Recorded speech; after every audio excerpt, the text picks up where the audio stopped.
bonjour, bonsoir chez vous en Afrique, en Amérique, en Asie, en Europe et partout dans le monde.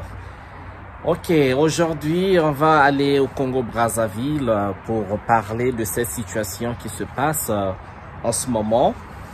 Situation assez alarmante parce que, eh bien, vous savez, hein, beaucoup de pays africains vivent dans des situations assez précaires et instables du point de vue politique. Ok. Et donc la nouvelle qui vient du Congo-Brazza, en fait, ça circule depuis quelques mois déjà.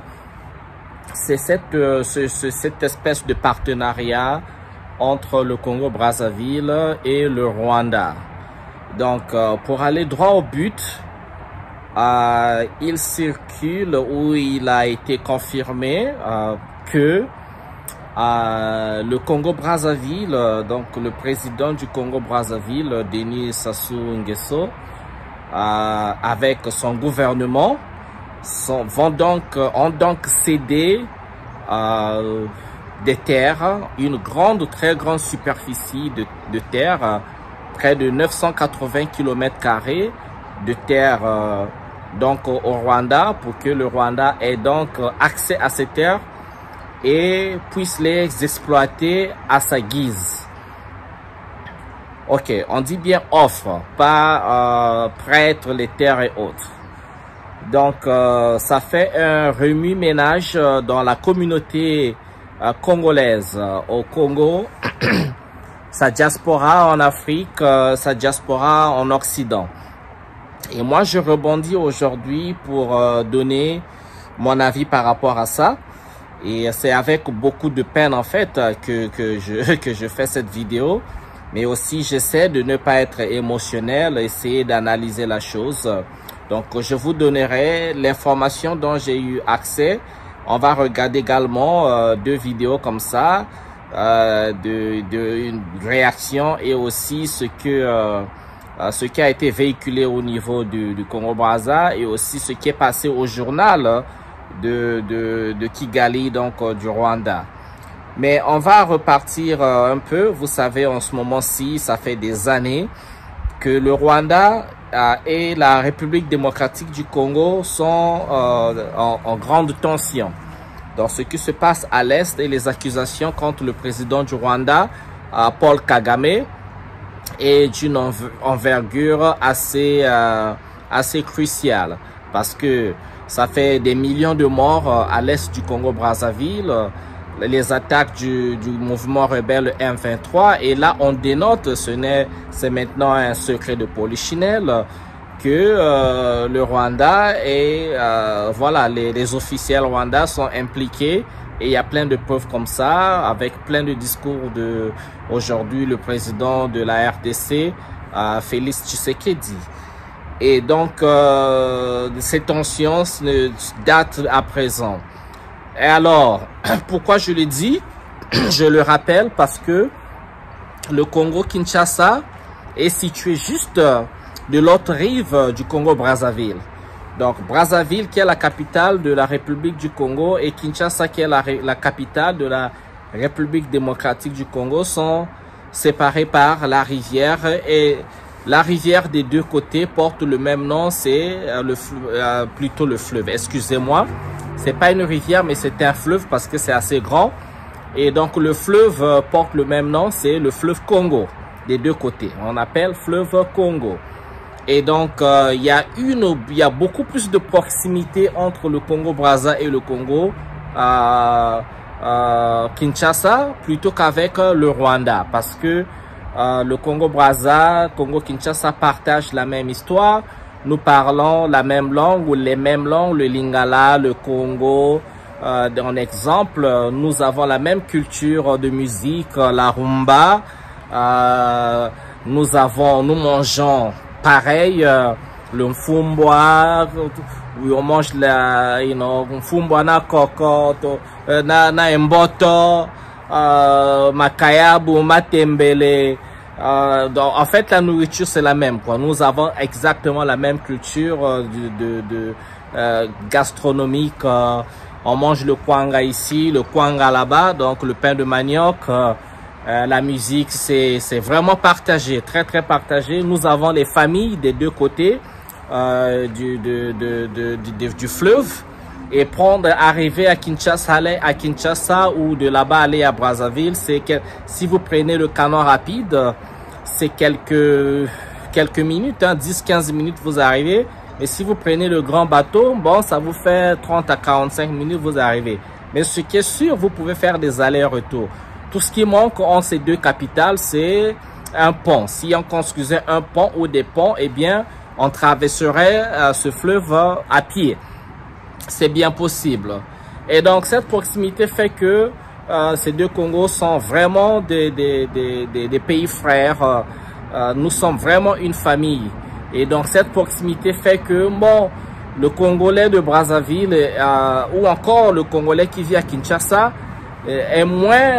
connaît moins la culture du Rwanda, parce que là-bas déjà, ils parlent Kinyarwanda et peut-être encore Swahili. Et à l'est de la RDC, on parle Swahili.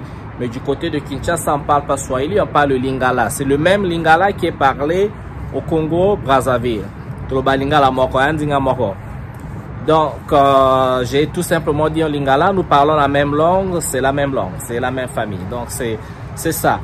Et donc, moi, je pense cette nouvelle de céder des terres au Rwanda, cela veut dire que il y aura une présence rwandaise qui va arriver au Congo-Brazzaville. Bon, il faudrait que je fasse très attention à mes propos parce que je suis panafricain, je suis pour l'Afrique, je suis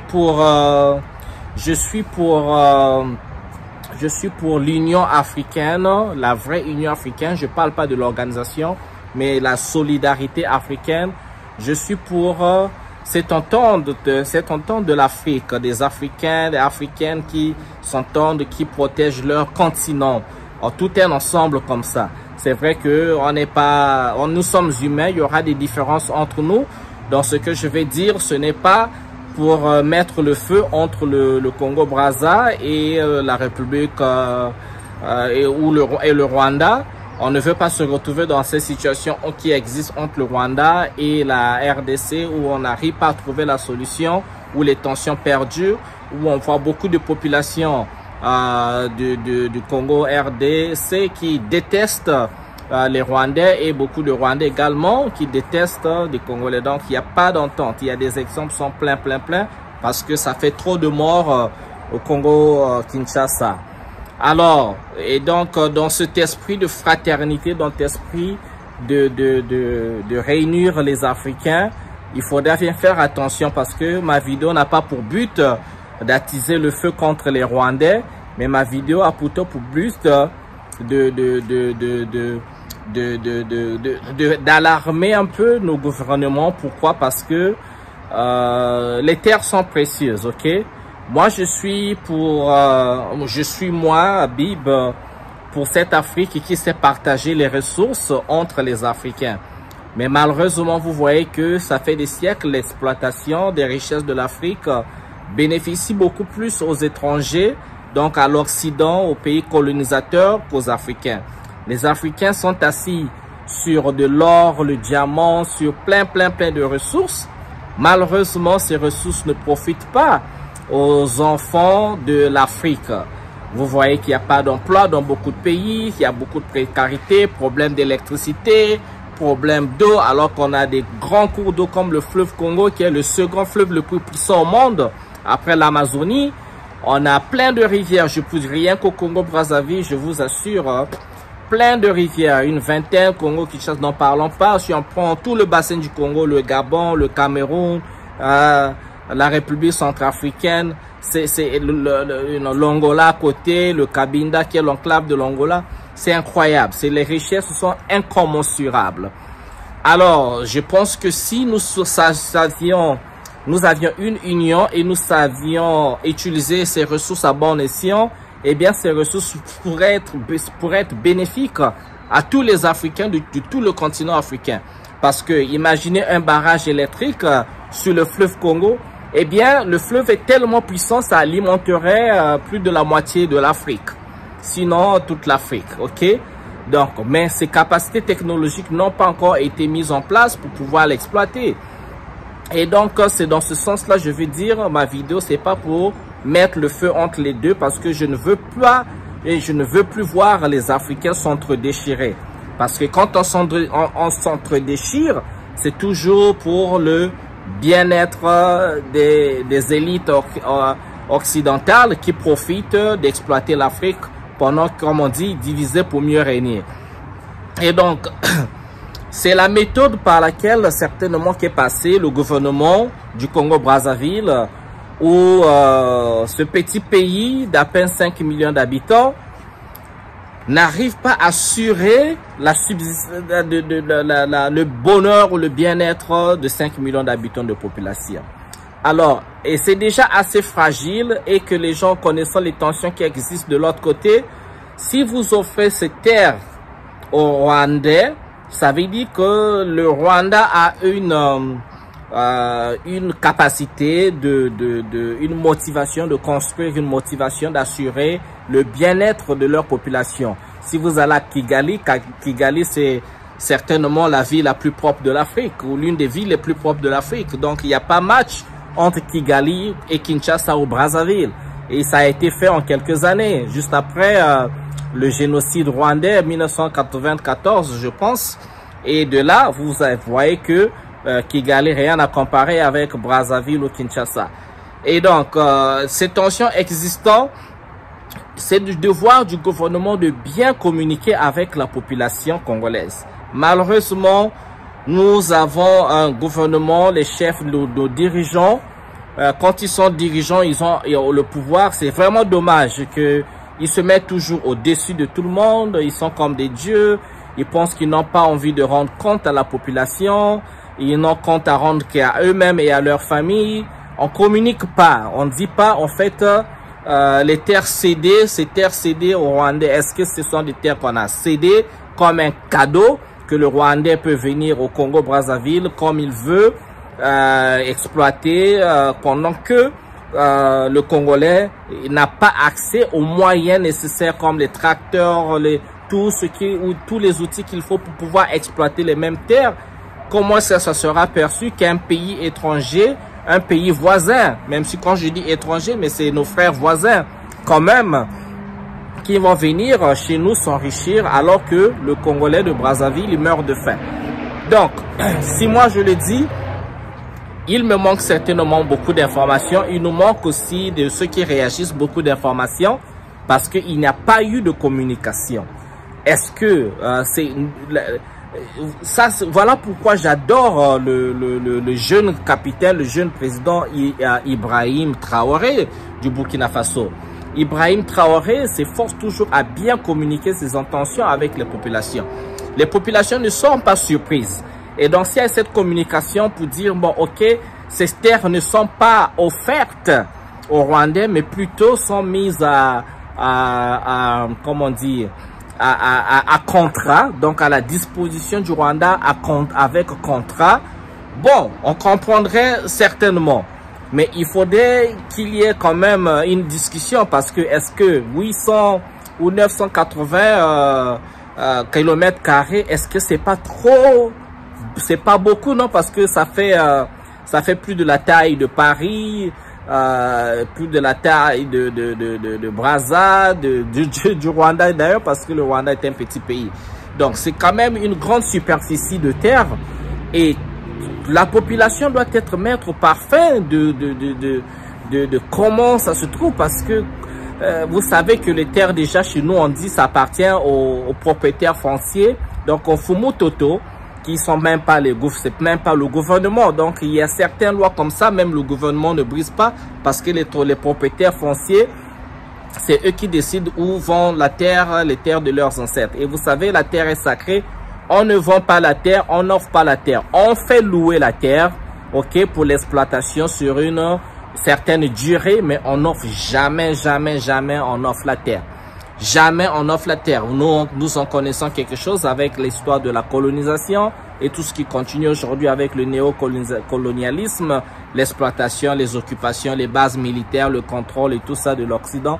Et donc, il faut faire très, très, très attention parce que c'est déjà en ébullition entre la RDC et le Rwanda, en voulant pas qu'il y ait une ébullition entre le Congo-Brazzaville et le Rwanda, parce que les populations, s'ils ne sont pas informées, eh bien, il faut se dire, ce gouvernement qui est au pouvoir depuis 10 ans, 1979, même s'il y a eu 5 ans de rupture entre 1992 et 97, où il y a eu le président Lissouba, mais il faut dire, depuis là, c'est le même président, c'est la même famille qui dirige le Congo-Brazzaville. Alors, mais il faut se dire que quand on est au pouvoir, on a toujours l'impression que ça va durer éternellement. Mais ça ne dure pas éternellement. Donc, il ne faut pas faire en sorte que, pendant que vous êtes au pouvoir, vous mettez un gâchis générationnel. Parce que le jour que, je pense pas que notre président aujourd'hui a encore 30 ans de vie. S'il part, et c'est son fils qui va le remplacer, comme le bruit circule. Et même si c'est son fils, et même si c'est son petit-fils, il faut comprendre que tout règne à une fin. Même si ça dure 50 ans, même si ça dure 100 ans, tout règne à une fin. Et si vous plantez aujourd'hui des grains de haine, des grains de subjugation de votre propre peuple contre un autre peuple frère africain, et vous savez que vous allez nous mettre en conflit générationnel, parce que la population est émotionnelle. Les gens comprennent les choses au niveau de l'émotion. On réagit d'abord avant de réfléchir. Et donc, si la communication n'est pas établie, dès qu'on va commencer à voir la présence rwandaise, déjà les gens ne prennent pas d'un bon œil le Rwanda, nos frères du Rwandais, ce qui est dommage encore, parce que je veux bien que les Africains soient unis.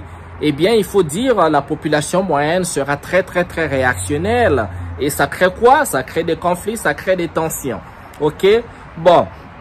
Avant de continuer, regardons cette petite vidéo là et on revient pour un petit commentaire. À tout de suite. Vous êtes le peuple, la force authentique du rayonnement de votre nation dans le monde. C'est en ces mots que M. Denis Sassou Nguesso s'est exprimé dans l'hémicycle du Parlement rwandais lors de sa dernière visite à Kigali. Des mots forts et lourds de sens quand on sait que le peuple congolais a rarement été consulté pour des questions qui touchent à sa souveraineté. Vous l'avez compris, nous allons parler de la cession des terres congolaises au gouvernement rwandais et à ses multinationales. 980 km². 980 km² de terre ont été cédés au gouvernement rwandais pour y développer au Congo-Brazzaville l'agriculture, l'élevage et bien d'autres projets contenus dans un dossier opaque de 33 accords au total. Après un échec cuisant dans la mise en place des projets de développement de l'agriculture et de l'industrialisation au Congo-Brazzaville, le gouvernement a décidé de sous-traiter le développement. Drôle de choix, dans un pays dans lequel nous avons déjà la main-d'œuvre nécessaire et les cerveaux pour mettre en place ce type de projet. Le problème, ce n'est pas le Rwanda, ni l'Italie, la Chine ou la Grèce. Le problème, c'est effectivement les conséquences qu'ont ce type de contrat dans le quotidien des Congolais. Je vous laisse découvrir l'extrait d'un journal rwandais du 30 mars 2024 qui traite de ce sujet. Les entrepreneurs et autres membres du secteur privé du Rwanda ont visité récemment les terres que le Congo-Brazzaville a offertes au Rwanda, des terres plus grandes que la ville de Kigali pour être exploitées. Après cette visite, ils ont décidé d'en faire bon usage en investissant dans des activités agricoles qui incluent l'élevage, en prenant note de la fertilité de ces terres. Des terres que le Congo-Brazzaville a offertes au Rwanda. D'aucuns nous disent que ce n'est pas une cession. Ces terres n'ont pas été offertes, que c'était une location pour 25 ans. Eh bien, pour ceux qui en doutent encore, écoutez ce qui va suivre et vous serez surpris. Entre le 4 et le 8 mars de cette année, certains membres du secteur privé du Rwanda ont visité le Congo-Brazzaville et ont découvert les 2 terrains qui appartiennent désormais au Rwanda, avec une superficie combinée de 980 km². Résumons la situation. Nous avons 980 km² de terre du Congo-Brazzaville qui vont être cédés au Rwanda, ou dirais-je, qui ont été cédés au Rwanda, vu que, vous l'avez bien entendu, ces terres appartiennent maintenant au Rwanda. Vous vous demandez sans doute quel type de projet agricole veulent-ils mettre en place au Congo-Brazzaville. Je vous laisse écouter les professionnels rwandais à ce sujet. Nous voulons être le premier à commencer à faire des affaires au Congo-Brazzaville en tant qu'entreprise Sinagérard. Et nous croyons que nous pouvons y cultiver et transformer du piment. pour pouvoir vendre dans la région et profiter des ports pour l'exportation, à tel point que nous pourrons envoyer ces piments vers le Rwanda. J'ai décidé d'y aller et de cultiver du maïs, du soja et des arachides car les sols y est très fertiles.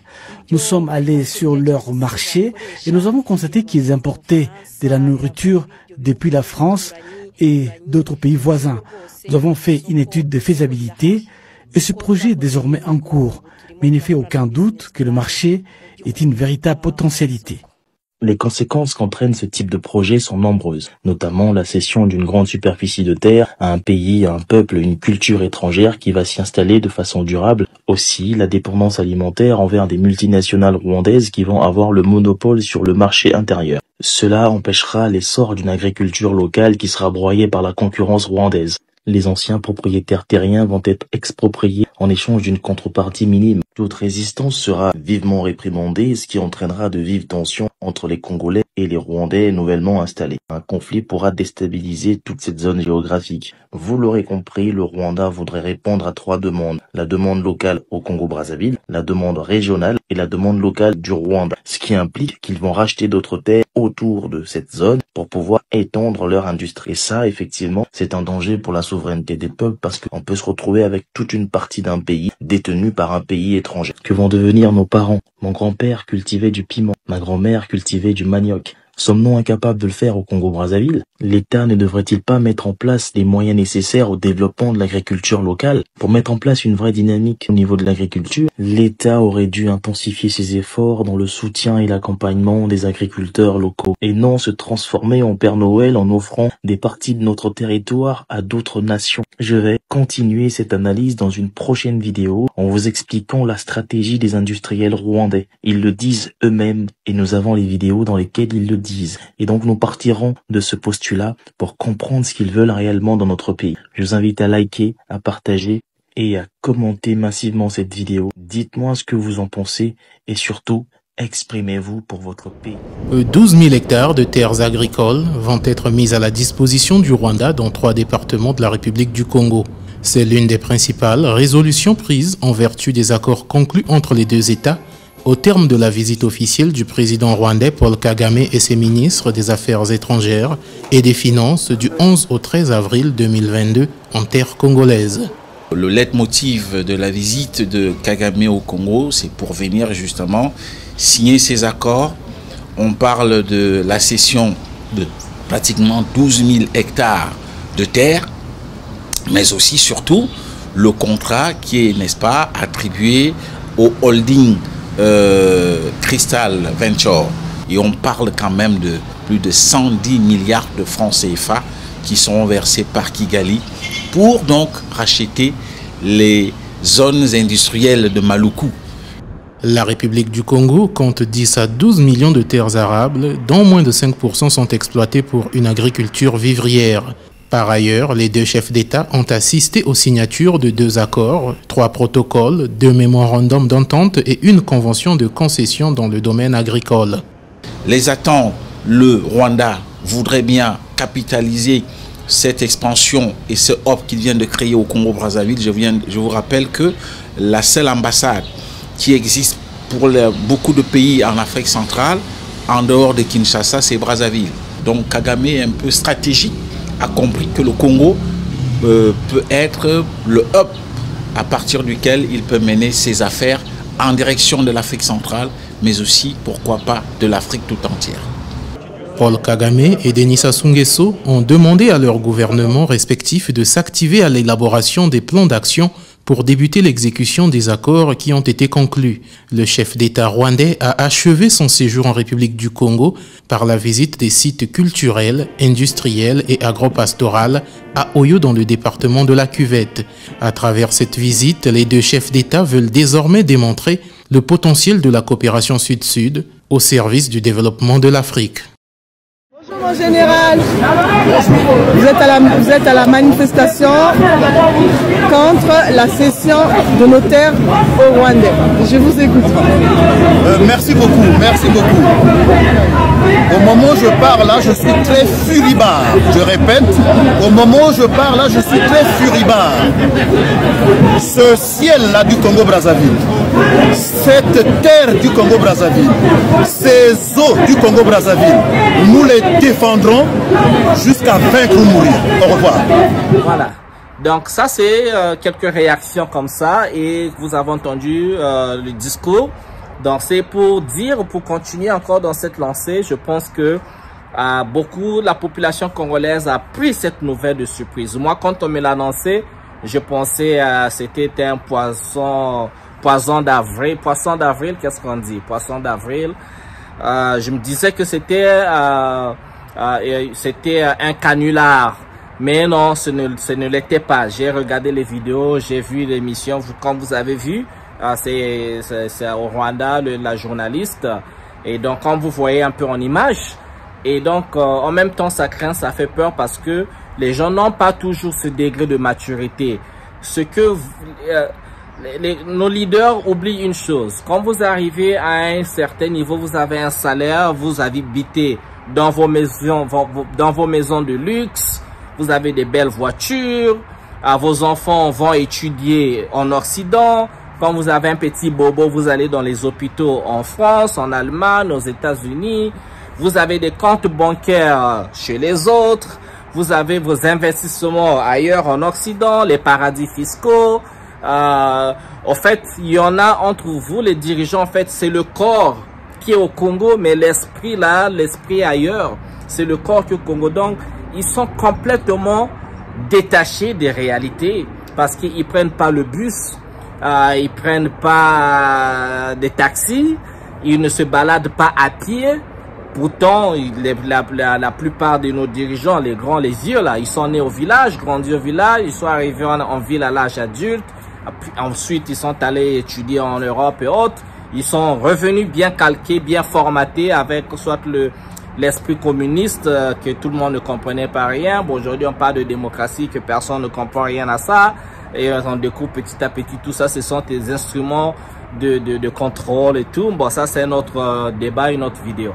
Donc, il faut comprendre que nous avons des dirigeants qui sont parfois détachés de la réalité de leur propre pays. Alors, qu'est-ce que ça crée? Ça crée un aveuglement. On devient aveugle. On pense que le pouvoir reste éternel. Et quand vous allez partir, mais vous avez déjà assuré l'avenir de vos enfants, de vos petits-enfants ailleurs à l'étranger avec les dollars, les comptes bancaires, les trust funds en leur nom, les appartements en leur nom. Déjà, on a entendu il n'y a pas longtemps, il y a un bruit qui a fuité que la fille du président de la République a acheté un appartement à New York dans les apparts de Trump, 2 chambres salon à hauteur de 7 millions de dollars. Donc, à hauteur de 7 millions de dollars, si on convertit en francs CFA, ça te fait à peu près 5 milliards de francs CFA. Comprenez ce qu'on peut faire avec 5 milliards de francs CFA contre 2 appartements à New York, un appartement à New York, 2 chambres, et ça seulement à New York. Ils en ont combien d'appartements? Ils ont combien de maisons aux États-Unis, en France, en Angleterre, ça avec une valeur de combien de millions d'euros, de dollars ou encore combien de milliards de francs CFA. Donc, vous voyez que ils ont ça c'est ce qu'on connaît et ce qu'on connaît pas, bien sûr. Et ça, c'est la famille. On va pas compter les neveux, les amis, les ministres, les multiples femmes, et tout ce tralala qui va, c'est vraiment tout un cirque. Et donc, vous avez déjà garanti l'avenir de vos enfants à l'étranger, ok, dans la diaspora. Mais au Congo, si vous laissez cette merde, c'est un conflit générationnel. Vous allez commencer, vous allez ouvrir, vous êtes en train d'ouvrir la boîte de Pandore. Vous êtes en train d'ouvrir la boîte de Pandore. Et cette boîte ne va pas se refermer dans 1 année, dans 5 ans, dans 10 ans. Vous créez des conflits générationnels. Regardez, ça fait combien d'années déjà entre les conflits entre le Rwanda et le Congo démocratique du Congo. Regardez combien de morts. Nous sommes à plus de 6 millions de morts. Est-ce que c'est ça qu'on veut au Congo-Brazzaville? On veut créer les tensions. On veut encore des forces militaires, des rebelles, des terroristes, tout ce qu'on nous invente au Congo-Brazzaville. Et ça va se passer donc entre Congo-Brazzaville, donc Congo-Kinshasa là à côté, et encore à la frontière de l'Est là-bas avec le Rwanda. Mais imaginez ça. Imaginez ça. Donc, et ça, moi, ça me fait peur parce que moi, je suis pour l'unité de tous les pays africains. J'ai pas envie d'entendre que la RDC se bat avec les Rwandais. On est en tension parce que nous sommes déjà en proie aux griffes des Occidents. De l'Occident, des Occidentaux, l'élite, les Américains qui ont leur base militaire. Nous sommes déjà en proie, les gars. On nous a pas colonisés juste pour nous donner l'indépendance comme ça. Si on l'arrache pas, tout ce qu'on vous dit, les tralala, démocratie, la paix, les gars, ces gens-là ne connaissent pas la paix. Quand ils parlent de paix, c'est pour vous manipuler. Quand ils vous parlent de démocratie, c'est pour vous manipuler. Sinon, aujourd'hui, on verrait, ils parleraient de paix dans le conflit entre la Russie et l'Ukraine. Ils parleraient de paix. Personne ne parle de paix, on parle que de donner les armes à l'Ukraine, de l'argent à l'Ukraine pour continuer la guerre. Ils ne parlent pas de paix. Sinon, on parlerait de paix dans le conflit entre l'Israël et la Palestine. Ça fait 75 ans que ces gens-là se battent. Ça fait 75 ans, depuis 1948, quand l'État d'Israël a été créé jusqu'à aujourd'hui. La bande de Gaza, la bande de Gaza. Je suis né dedans, j'ai grandi dedans, je vais vieillir, ça continue. On parle pas de paix, il n'y a pas de résolution et ils sont protégés par les mêmes personnes. Donc il faut arrêter d'être naïfs, les gars. Si nous les Africains on ne constitue pas une force, nous sommes foutus. Et nos dirigeants, bon, vous savez, hein, si vous n'avez pas la chance d'avoir, vous avez, comme on dit, hein, vraiment en ce moment on envie un peu les gars du Burkina Faso, du Mali, du Niger, parce que vous avez des leaders qui veulent se battre pour leur peuple. Ils se sacrifient, ils sont pas dans la luxure. Ils achètent les maisons, les voitures, s'habiller toujours en veste, toujours toujours en train de montrer des signes qui ne donnent pas l'espoir. Et donc, c'est vraiment dommage. Je supplie à nos dirigeants de la République du Congo d'être en parfaite communion et communiquer avec vos peuples du Congo. Communiquer avec vos populations. Ne prenez pas toujours vos populations pour des imbéciles, pour des niais. Ne prenez pas toujours, n'usez pas toujours de ces méthodes répressives. Toujours en train de, si quelqu'un dit quelque chose, même quand on vous prodigue des conseils, vous ne voulez pas écouter des conseils. On peut apprendre d'un plus petit que soi. Mais vous êtes autosuffisant, orgueilleux. Je ne sais pas si c'est par rapport au secte où vous êtes dedans. C'est par rapport... parfois, on ne sait pas qui dirige en fait. Nous avions nos valeurs culturelles, le mbongi. On écoutait toujours les anciens, les sages. On trouvait toujours comment parler à la population, comment informer la population de la direction prenait la nation. Mais quand la population ne sait pas et quand on ne voit rien sur le terrain, pas d'emploi, pas d'électricité parce que c'est délestage sur délestage, pas d'eau potable alors que nous avons des cours d'eau qui n'existent ni en France, ni aux États-Unis, ni en Angleterre, nulle part en Occident. Je vous assure, j'ai voyagé tous ces pays-là, ça n'existe pas. Dubaï, c'est un désert. L'Arabie Saoudite, c'est un désert. Le Qatar, Koweït, tout ça, c'est des déserts. Mais on ne peut pas comparer avec nous. Ils ne manquent jamais d'eau au robinet chez eux. Il n'y a jamais coupure d'électricité ou rarement à cause peut-être des intempéries. Sinon, niet. Donc, c'est ça que évitons de créer ce conflit générationnel. N'attisons pas le feu, n'attisons pas le feu. Vous pensez être au contrôle? Non, vous n'êtes pas au contrôle parce que une fois ça s'enflamme, vous ne saurez pas quel camion de sapeurs-pompiers prendre. Déjà, ces camions de sapeurs-pompiers n'ont même pas d'eau. Ok, vous n'avez même pas d'eau. Dès que ça éclate, on sait commencer une guerre, on sait jamais la finir. Sinon, les États-Unis seraient dans la marque des pays de paix. Mais sinon, alors, combien de guerres les Américains ont commencé, ça n'a pas finir. On a vu l'Irak est où aujourd'hui? Donc, voilà. Donc, évitez de créer un conflit générationnel entre la République du Congo et la République du Rwanda. Nous sommes des frères. Trouvons des solutions pacifiques, trouvons des moyens. Il faudrait qu'il y ait des moyens de s'entendre. Si l'Union africaine fonctionnait, il y aurait comme ça des échanges entre pays africains. Ça veut dire que moi j'ai de l'or, toi tu as du diamant. Je te donne un peu d'or, tu me donnes un peu de diamant. Moi j'ai de l'eau, toi tu as des grains de maïs, je te donne de l'eau, tu me donnes les grains de maïs. Bon, j'ai beaucoup d'électricité, je t'offre de l'électricité, tu me montres un peu comment toi tu plantes tes maïs là et tout ça, et comment tu plantes ton cassava, ton manioc. Donc des échanges comme ça, je pense que ça développera une culture où les Africains s'échangent entre eux, pas de conflit. Je ne dis pas que ce serait parfait, mais on comprendrait que on doit sacraliser la personne africaine, l'homme, comme on dit chez les Blancs, l'homme noir.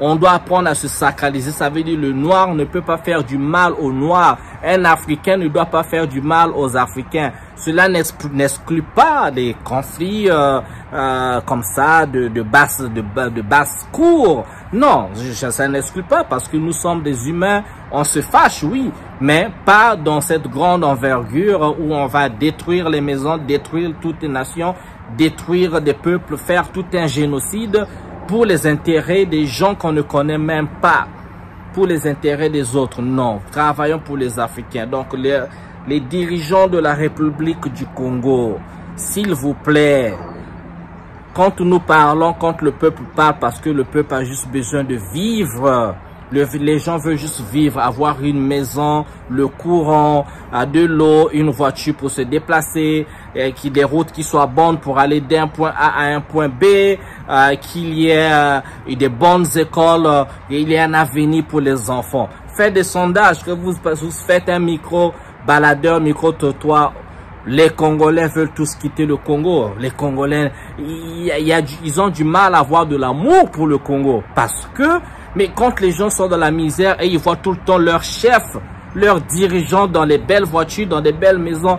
Mais quel est ce père de famille qui accepte d'être propre, de manger, d'être dans le luxe pendant que ses enfants sont dans la misère? Les enfants sont des mendiants, sont comme des gueux. Il y a toute une culture de mendiants et on fait de la culte de la personnalité pour avoir une pitance.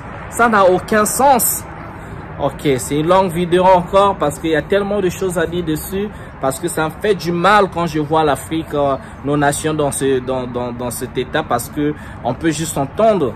Et c'est ça, c'est là, notre union est le secret de notre force. Il n'y a rien d'autre. Notre union est le secret de notre développement, de notre force spirituelle, mentale, physique et tout ça. Si on ne développe pas cette force, on ne développe pas cette union, je vous dis les gars, on va compter 4 siècles en plus dans cette même subjugation, parce que l'Occident, ils veulent aussi nourrir leurs enfants, ils veulent aussi continuer leur domination, parce que pour eux, la vérité est que nous sommes moins que des humains. C'est comme ça, je le dis comme monsieur, c'est par expérience, je sais de quoi je parle les gars. Donc si on n'est pas ensemble, on s'affermit pas, eh bien, on va tous périr ensemble. Et même vos enfants qui sont en Occident, eh bien, ils reviendront plus en Afrique. Hein. Et là-bas, vous savez, hein, un jour, quand vous faites des bêtises, on dira quoi? C'est les gels des avoirs. On va vous ravir tous vos biens là. Quand vous faites des bêtises, on dit quoi? Bien mal acquis. On vous ravit vos maisons. Ils savent tous où se trouve. Vous pensez que vous vivez dans l'anonymat? Non, non, non. Ils savent à qui appartient le compte. Ils savent où vous avez mis votre argent. Faites des bêtises. Bien mal acquis. Il a fait ceci. Les affaires qui ne le regardent pas, ils vous ravissent tout votre argent. Vous savez de quoi je parle. Eh bien, je vous remercie de m'avoir suivi dans cette litanie. Je vous retrouve pour une prochaine vidéo. Si j'ai moins d'informations, ou mettez des commentaires, mettez des liens pour nous donner plus d'informations. On reviendra, on pourra faire une autre vidéo dessus. Je vous remercie les gars et je vous souhaite bien le bonheur chez vous, pour une Afrique unie, pour une Afrique solidaire. Merci, que Dieu vous bénisse, God bless. Allez, à la prochaine. Ciao, ciao.